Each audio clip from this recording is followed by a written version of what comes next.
Part 2, Artist in Recovery slash Daryl P. It's 5:58, damn near 4 o'clock in the morning West Coast time. It is the 27th of February 2024, and I'm not dealing with anybody else's mental facilities. This is the Weaver John C. Rosamond, California. And no, we're not going to be doing the diary of the griever named John Weaver at this point over here. So, what I'm going to do at this point is I'm not touching it with a 10-foot pole. The one thing I am going to touch with a 10-foot pole is going to be no, not bank mergers, but mergers, period. And this is what pisses me off. We got Kroger and we got Albertsons who want to join up and want to form this mega corporation of groceries.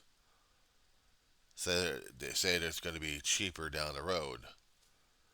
I know from experience mergers don't do that kind of crap. Prices are jacked up. People are kicked to the curb. Communities suffer. People suffer. The CEOs want this damn stuff because some people want the golden parachute. I think it's a good thing because we got to deal with the competition. Now we got to merge. I think we have lost case and lost our minds and our intelligence on this damn thing because we keep forgetting. Memory has a way of reminding us of how mergers from other companies have screwed things over left and right. Do we ever remember the Pac Bell? AT&T? We had these bells all over the place. They merged into one and then screwed over the damn telephone rates and everything else. I think it was back in the 70s and 80s we're dealing with that. When the regulations ended, mergers became, and then court cases came, and then we have the separation of the bells. Build them up, break them down. Build them up, break them down. Build them up, break them down. And what do we end up afterwards? We don't even know which is the right company to go to for our cellular, or at least for the landline anyway. When we still had that going, there is such a thing still as landlines these days. So imagine all these damn mergers trying to be, and give you the soft shoe sales pitch. I'm going to take it into account that Kroger is going to be better and Albertson's going to be better when they're one. Are you kidding me? They got screwed over and the unions went ape on it because they still want their damn jobs, and I don't blame them. And somehow they became anti-union. I remember this. You get into the grocery business, you get into the workers being a register, you know, working the front lines and working the stock. You're part of a union. You're part of a union. Nothing wrong with being part of a union during those days. I used to be one. Long time ago. I just never was. I never became a full time because I didn't stay the entire course of becoming a full time member of a grocery union. But I worked at Thrifty's for about a couple of months before I got hired by a non-union commercial chain of electronic retail hell, Circuit City. If they hadn't picked me up over at Thrifty's, I probably would have been fired anyway because I'm a lousy cashier. I was a lousy cashier during those days. I probably still am. I probably still am. And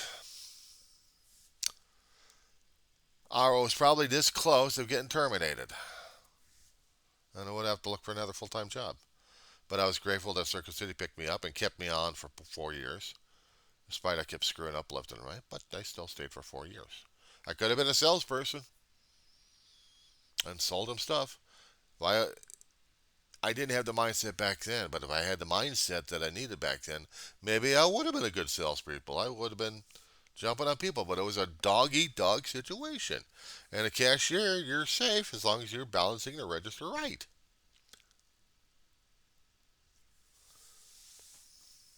Or at least be a phone guy for about a year. And I did. And I was a good operator too. I took over somebody else when this person went out. I think her name was Darla. And she was the voice above when I worked there for about a year over at Circuit City. And she left, one reason or another. I took over. I was a replacement, and then I became, for a year, permanent for a long term. That was me. I didn't mind that. It was a cushy gig.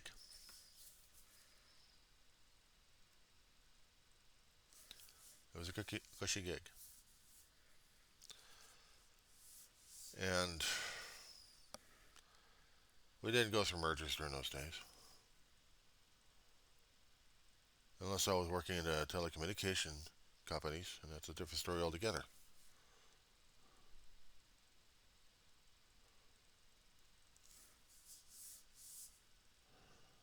Kroger and Albertsons together. Criminy, it was like Safeway being bought out by other people left and right. Vaughn's, owned by another major corporation, merging it up, and you're supposed to have good prices. I did say in one of my videos that capitalism sucks. Well, capitalism sucks. Greedy, greed, greed. Laissez-faire economics. Economics. We want more money. We want more money. And the CEOs get their golden parachutes, get to live, laugh, and people get to suffer under the misery, I guess. And unions will fight like hell to keep the jobs available. And everybody else is going to be looking at the damn prices going up again.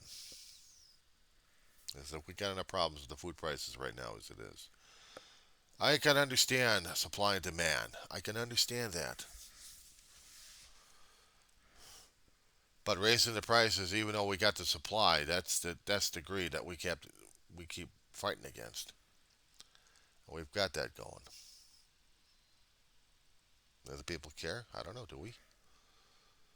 Do we care that Kroger and Albertsons are trying to fight through the court systems right now because the federal government's going after them, and they don't want this damn merger? Because we don't want this mega thing going on because it's un-American. We keep saying it's against competition, and it will screw us over one way or another. We don't want it. I look at those kind of situations not regarding anybody else's political stuff. I'm saying how the direct economic impact is going to be affecting me and my wallet. I've already seen the prices right now of food going up and up. I'm seeing my wallet get depleted faster and faster. I had said this that, raw whole chickens that we get are more expensive than cooked chicken, and yet the cooked chicken's getting up to that point. Up to that point. Convenience is going to be overwhelmed, and then I got to start thinking other places to save money on. But I still need food to feed my dog. I need food to feed me. I need to really be creative with the menus, and I'm not getting creative. I'm getting more and more depressed as hell. I start buying the starchy bulk crap to maybe last a meal or two. I'll have to buy the packaged meat if I have to, artificial crap or something like that. I'll have to come up with more and more concoctions to stretch the food.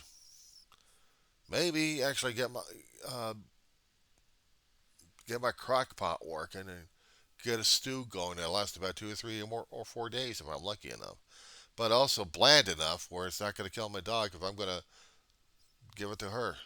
There's some things that the dog will take, and other things that her system can't deal with. And I got to watch out on that stuff. What may be good for me and my own palate and my own damn system is not going to be good for the dog. My dog cannot and will not deal with stuff that's going to kill her. I mean, she smells it and she wants it.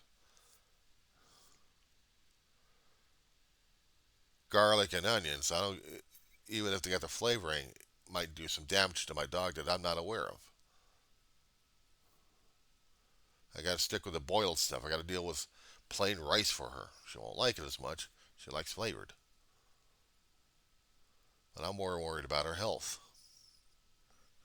I have to look at things like this. How is this bank merger going to affect me and my pocketbook and affect her and me regarding our health system? My brain works on those kind of situations. Weird. How is the raising of the prices going to benefit me left and right? How is a whole chicken, if I happen to get it from the rotisserie, going to be a lot easier in the pocketbook than dealing with a raw chicken? Rotisserie is already processed already. It's already in the skin, and the flavoring goes into the meat.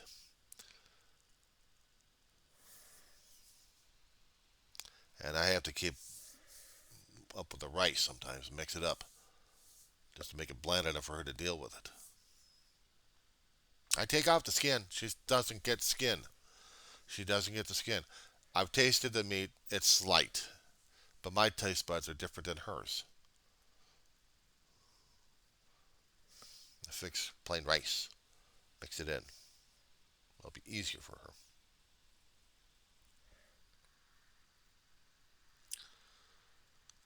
So I have to watch out the pricing. I have to watch out how much I'm able to afford. When the mergers kick, it's going to affect me in my pocketbook one way or another. I'm a consumer. I depend upon commercialism. I depend upon economics 101. I depend upon grocery stores that have the stuff I'm able to afford. And sometimes I don't. I have to make do with that. I don't have transportation to go to different bulk places. I order it online. I can't go to Costco because I don't have a membership and I don't have the transportation to get over there. But if I did, that's going to be a hell of a way for me to put on buses left and right, I'll tell you. I mean, if I have to drag a cart to a bus stop that's already folded up, and with a backpack on my back, I'm hobble over to a bus stop. There are things that happen here, okay? Let me tell you a little further. I screwed up with the current transit system we have out here. I screwed up with the express. I could take the buses from Rosamond to Lancaster and then reverse, no problem. It's the dial-a-ride service, Dev Transport they got. It's a company name, I think. The contract with Current Transit. I screwed up with them by not following the rules correctly. I'm banned. I don't know for how long, but I'm not able to use them anymore. At least not the, haven't seen what kind of punishment they put on me because I just said, okay, I know I screwed up on this one. I don't do them anymore. And we'll see if I'm still going to be able to do it in about 3 or 4 months to see when I go back to college again, am I going to be able to use these guys or not? If I'm not, then I know I'm banned for life and screw it. I'll deal with what I've got. If I have to move a shopping cart from home to Albertson, which is almost 2 miles away, and I bring it back home, I'll do that. Or keep dealing with DoorDash delivery, which charges. But I'll deal with that. If I was actually able to get to a bus stop, almost 1.5 miles away, I would take my cart on the express bus over to what we call J and 25th in Lancaster. And in that area, we would have food for less, which is not bad on prices, but they're comparable anyway. And load up what I can. And then comes the fun part, bringing that stuff home. After I get it on the bus, I got to offload the damn thing at the bus stop. It starts up, put it up in a. I just have to figure things out. That's all. And I'll have to constantly do this, probably every week or something like that. I just start thinking about the transportation costs at this point. How much does it cost for a round trip? About $5 to and from Roseman. Do that every week. That's about $25 a week, a month on that one. Okay, probably save that one. Which means from the bus stop to home, am I still going to be able to do this thing or not? I don't know. I have to figure that thing out. If I've got the dial-a-ride transportation going on, which means I can get on a little mini bus and take it home and no be no problem. I'd still have to pay for that one. But if I don't, manual. Walk it. Walk it. So I'm going to have to do that. Despite my physical ailments, I'm going to have to do that anyway. Things in my head interconnect with each other. Things I have to keep thinking out scenarios left and right. How does a, not a bank, I keep saying that bank mergers. Well, how does bank mergers affect me at this point over here? Well, I still suck when it comes down for getting credit. I don't know if I got enough credit to get me a bank. Uh, Look at me say, hey, look at this guy. He's got a little money. Let's take care of this guy. This guy. Let's bump up his credit rating somehow, or screw up his credit rating somehow. I don't know. But mergers with grocery stores. How is that going to affect me in my pocketbook? It's going to affect me in my pocketbook one way or another. My head does the calculations left or right on this damn thing. It scares the hell out of me. So now I'm thinking about this stuff, and it's still terrifying me. How do I deal with this crap? If I wanted to get a couple of gallons of milk from the store 2 miles away, I'm going to be paying more than just the $2 a gallon right there. Unless, of course, I'm going to be dealing with a slightly higher price, but a little closer to home. The mini mart, the liquor store I was talking about. In this particular place, it may be slightly higher when it comes down for processed food, milk, dairy, eggs, processed meat, ice cream, frozen food. If you're lucky enough, you may get some bananas that are aging.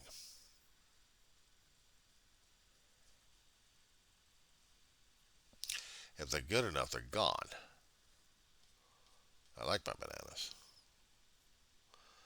I mean, I'll deal with the canned foods. I'll deal with the canned meat. I'll deal with the canned vegetables and fruit. I'll deal with the starches that they got plenty of. I'll see what they got for frozen meat, if I can deal with it. Otherwise, it's a hot dog routine.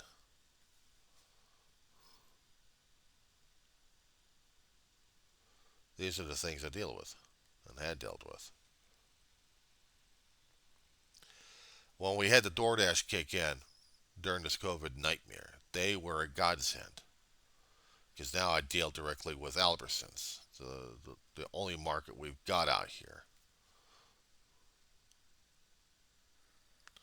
There is another market about a mile and a half I would have to walk to. They're not exactly fresh, and they carry off-site brands and smaller stuff like a 99-cent store would be. Slightly cheaper, but the selections suck. So I deal with the Albertsons. I'll have to deal with the pricing. I'll have to manage. And here's how I manage. I see what I got for pricing. I see how much it is. Then I still do my calculations like I tried to show in another video a long time ago. How I do this. Every single day or nearly every single day, I do a check. See what I got left. Coming up towards the end of the month right now. About a week or two. Then a fresh batch comes in and I gotta work with that one. But for the remaining that I got right now, I deal with whatever amount I've got, divided by how many days, and that'll tell me each day how much I've got to use. I want to get me more bananas. I want to get me more milk. Right now, I'm okay on milk, but I suck on bananas. I'll have to deal without bananas. I've taken some money out for bulk food, processed crap, but it's still there. Sometimes canned pasta is a good substitute on some occasions for acid indigestion lunches and dinners. Bulk pasta, if I get it, I'll hold on to it, hoard it, until I get some other stuff to add with it. Maybe I'll make a pasta salad out of it, which means I need more bulk items to do this. And I need a refrigerator working. Well, thank God my refrigerator is working right now. It's a new one. So I can keep stuff cold and fresh in there. The freezer is full because I've got emergency ice ready to go just in case the whole damn thing shuts down. I learned that from the hard way. I've got another chicken in there I'm going to be using. It's already been about 2 days already. So I need to tear that damn thing apart today and see if I can use that. I've got bulk ramen that I can use. And I can have chicken and noodles, chicken soup. I got hamburgers, frozen burgers. I miss a good roll. I have to calculate that. What's the roll going to do for me? Well, let's see. What recipes can I use on a stovetop? Screw the oven. I haven't got that damn thing working. Otherwise, there'd be some recipes I know I could work with this one. But if I can get away with it on a stovetop, I'll cheat. So that's not an issue right there either. So I'm not worried about the food situation in that situation. I can try to be creative and inventive when my brain's actually working on this one. Other than that, then here's fast food. Now, granted, I look at the fast food prices they've got going up and wonder what I'm going to be eating at that point. What do I decide? What's my hankering? Then I got to decide, can I recreate it at home? Mexican food, can I recreate it at home? Probably. Give me another refried beans. Enchilada sauce maybe for the rice. So I'll have some kind of weird ass Spanish rice and beans. Okay, cool. What else? Huge tortillas. Okay, well I got some of those. Then what about the meat to go on? I can make me a beef and bean burrito if I need to, or a chicken and refried bean burrito. I could do that. I can do that. I got cheese. I got bulk cheese right now. I've gotten from the store. That'll go for a long way. Stretch it out. Okay, cool. I got food. I can be inventive. I could use a double boiler. Make small portions, put them on a plate. That's sufficient. I don't have to keep storing extra stuff. Unless, of course, I'm going to make dishes in a pot itself and then save it. And then reheat it on the stove. Screwed it in microwave. I got my stove working. That's the microwave. Cool. I can think about that one. When my head is working and I'm not being depressed as hell about it. All these things come into play. All these things come into play for me. So I try not to be depressed as hell about it. But say the bank mergers happen. This affects the pocketbook of what am I going to be fixing. This affects how I'm going to be able to feed myself throughout the entire month. And I'm not talking about trying to go for food giveaways either. I want to be self-sufficient at this point over here. I want to feel like I'm doing something for myself. I've done the food giveaways. I've done them. Not exactly happy with it, but I'll deal with them anyway. Only if I'm going to be that royally desperate. If I'm still able to sustain myself, I'm going to sustain myself one way or another. And I'm going to deal with my dog. These days she's not exactly eating very much, so it stretches out the food. I'm still keeping an eye on her. But this is how it is. This is how things are going for me right now. And I'm not trying to say, well, feel sorry for me. No. I know my pride and my ego say, no, I'm doing okay, fine. You know, advice I can deal with. Okay, fine. Somebody says, well, I know about another food giveaway over here. Okay, fine. What's the what's the process? Oh, you got to be over a certain age over here. Sorry, I'm not going to lie about that one. I got to be true to myself and keep my integrity. That's why one particular group I couldn't get into because I am not old enough for it. And other groups out here, I'm still not old enough because I'm still under the threshold. I got to be true to myself. As much as I want the food to lie about a damn thing. But I'm not willing. So I deal with what I've got. I'm okay for right now. Not stressing and not struggling enough. I'm just surviving right now. That's the only thing I can do. Do I support bank mergers? No. Do I support mergers? No. But there may be some economic benefits one way or another for other people who've got the stock shares, and they deal with it, and they'll take advantage of it. But for schmucks like me, who struggle, it's going to make us worse and worse on that one, isn't it? That's how I look at it. Anyway, that's my complete ranting and raving for this particular topic in lunacy. You try to have a good one yourself.